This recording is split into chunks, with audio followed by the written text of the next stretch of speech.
Welcome to Internal Affairs of the Mind, where we don't chase trends, but we chase the truth, where reflection is weaponized and reality's got no place to hide. Some people preach, some people pretend. Me, I investigate. I'm Greg Thompson, a retired cop with over 2 decades experience, but a lifelong investigator. And now, a full-time interrogator of the human condition. This isn't therapy. It's not philosophy class. It's an investigation into everything they told you not to question and everything you told yourself you didn't have time to. Let's crack today's case. Let's chop it up. This episode isn't about the badge. It isn't about the streets.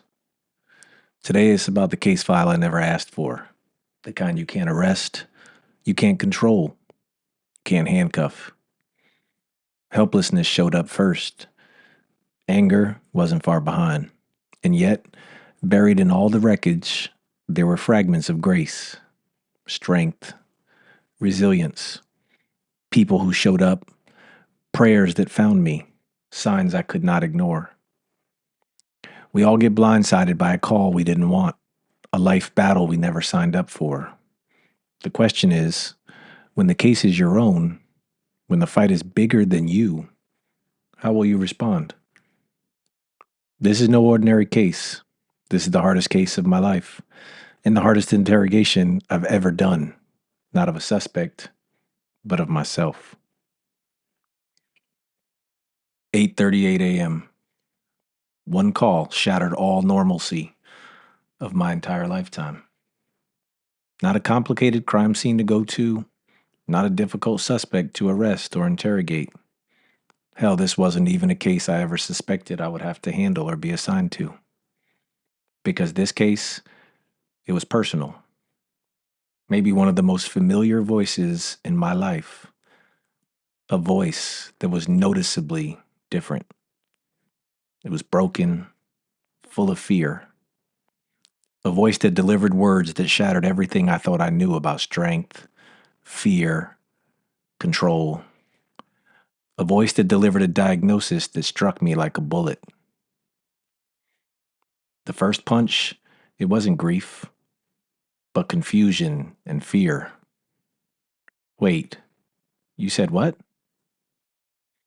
I would later hear from my partner at work at the time, who was in the cube next to mine, that he knew from the change in my voice and my demeanor that something was terribly wrong. My mind refused to catalog or decipher the words she was delivering. They said what now? I wanted it to be wrong. Hell, I needed it to be wrong. It had to be a mistake.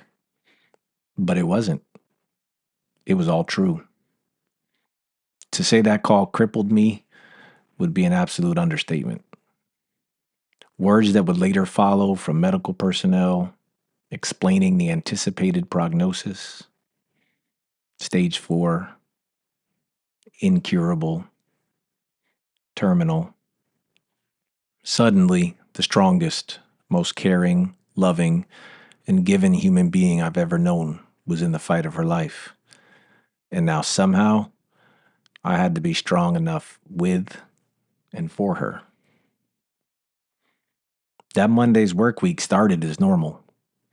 But by Thursday, it began a change to our existence we never thought to consider. And by Friday morning, the words being said were slowly devouring our world. Google, WebMD, the internet, that just made everything much worse. My mind becoming a crime scene. Everything scattered, nothing made sense. Over the next few days, we attempted normal. Bathroom renovations, kids' time, lounging around, watching TV, passing time. Even some friends came through to further try and distract us from the obvious.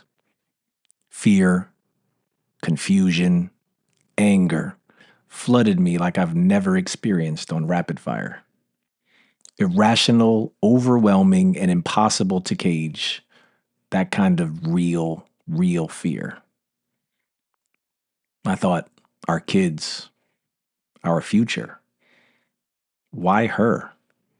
Who can I blame? Who can I hurt to make her hurt stop? I'm not proud to admit that that was a real feeling, a real emotion that I went through, inflicting pain on someone. How do you keep standing when the pillar that held you up crumbles? When all that you are has been challenged in a way you are ill prepared to handle? Everywhere, but especially in law enforcement, we often discuss the response for things like this: fight or flight. But there's a third response that is often overlooked, especially in law enforcement because it's universally accepted as weakness, as a failure. That response: freeze. In so many moments, that's the one that arrested me, made it difficult to breathe. My normally calm under pressure, task based mindset got locked into a loop I couldn't escape, completely disrupted my entire physical existence. It took my rhythm, kidnapped my focus, and quite frankly, it broke me while fear and confusion took over and were in complete control in the driver's seat. All the while, that superhero of a woman, stricken with this devastation, she reminded me often and stayed steadfast in one thing: this was his plan, and we had to have faith in it. Shortly after, I'm pretty sure I went numb for quite some time. And when I say numb, I actually mean no feeling whatsoever. Because there are absolute lapses in my memory, hours and days that followed. I know I was present, and I'm hopeful that I was helpful or productive in some way, but unequivocally, I was on a numb autopilot. Then, and I remember this all too well, anger surged. Pure, unfiltered rage. And rage, well, that's its own kind of its own kind of enemy. It takes you hostage, locks you in the interrogation room of your own mind. No escape, no deals to cut.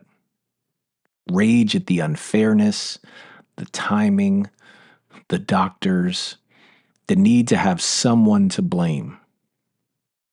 Rage at God, consuming and powerless rage because I needed someone to hold accountable. And deeper than that, quite selfishly, I needed some way to fix it. That's what I do. But quickly I learned and I had to accept. This time, I had no culprit, no one to charge. Hell, I couldn't even see a path forward. Had to be a dream, right? Those realistic, consuming nightmares we've all had that feel and seem so real until we wake up and notice that our physical and our mental states were as real as if we were wide awake. I begged to wake up, but this wasn't a nightmare. This was reality. And quite frankly, reality doesn't care what we beg for. So I was enraged. When you can't control that pain, that level of fearful rage, it arrests you. It handcuffs your every thought. It locks you inside yourself and runs amok, creating visuals of a future reality of what is to come. On the outside, perhaps I looked functional, like I was holding it all together, in control and standing on business, strong. Truth be told, inside, this was about my wife, my family, and that truth was brutal. I wasn't handling it well at all. I wanted to pray. I wanted to bargain. I wanted to flip the script, erase the evidence. But what I needed to do instead was the only thing I could think to help me. I interrogated myself, a self audit, a full on interrogation of myself that I did not feel equipped to navigate or I felt like I could escape. I wrote down my feelings and my thoughts in hopes of getting them under control or devising some sort of plan to handle it all and get it under control. You know, like I say, make a plan. I never shared them with anyone, silently fighting myself until it was finally quiet enough in my head. quiet enough for me to sense it, to hear it, to actually listen to and begin to accept it. That this case wasn't only going to be about pain, anger, and fear. Because even in the wreckage, evidence surfaced in the smallest of acts. A prayer from an otherwise stranger, a helping hand I didn't ask for, but I definitely needed. Grace left its fingerprints everywhere I turned. I just needed to stop being hyper focused on the anger long enough to see them. Now, keeping it real, sometimes, hell, probably most of the time, my pain and anger were telling me to push it all away because I didn't want people to think I was weak, incapable, or worse, I didn't want her thinking I couldn't handle what she needed. I couldn't get the job done. But truth be told, I just needed to be willing and open to learn that this was far from weakness. This was expected. This is normal. And every time, right on time, grace and love showed up. Uninvited, quite honestly, completely unexpected, but undeniable. Why? Because it was the strength I needed to borrow as I was quickly running out. Strength that when I was able to couple it with witnessing her strength, it made me feel invincible. It fueled my resolve, fueled my commitment to, by any means necessary, I will get this done. There were so many signs that reminded me the path wasn't just darkness, unless I continued to allow it. Evidence that together we would and could navigate and warrior through this unimaginable difficult case. Her, me, us. And you know where some of the biggest motivation and some of my greatest strength came from? From her. Her faith, her love, her grace. It was relentless. Her ability to carry me when I should have been carrying her. Every day she walks through and faces hell head on, and still she refuses to let it take her kindness. She still chooses love and grace. She was proof that pain and fear doesn't get the final say. So I asked myself, after witnessing all she is having to endure, and she's still able to maintain that, it left me with only one question. What the hell is my excuse? So here's our first and only field assignment for today. What was your 838? The call that shattered your normal. And when fear and anger hijacked your normal, did you freeze? Or did you fight? Or did you flee? Did you allow faith, grace, and love to drive the car? That's really the only assignment for this conversation. Interrogate your personal response. Because this type of case is not uniquely mine, it's ours. And I believe now more than ever, the only way through it is pretty universal. So, like I told you, this case, it's the hardest thing I've ever been assigned. And the truth, I can't run from it. The questions, these battles, they're the kind you can't dodge, you can't suppress, you can't ignore addressing them head on. They're not just going to go away. And this case remains very much open. Except for the first time in my life, I'm not sure I want it closed.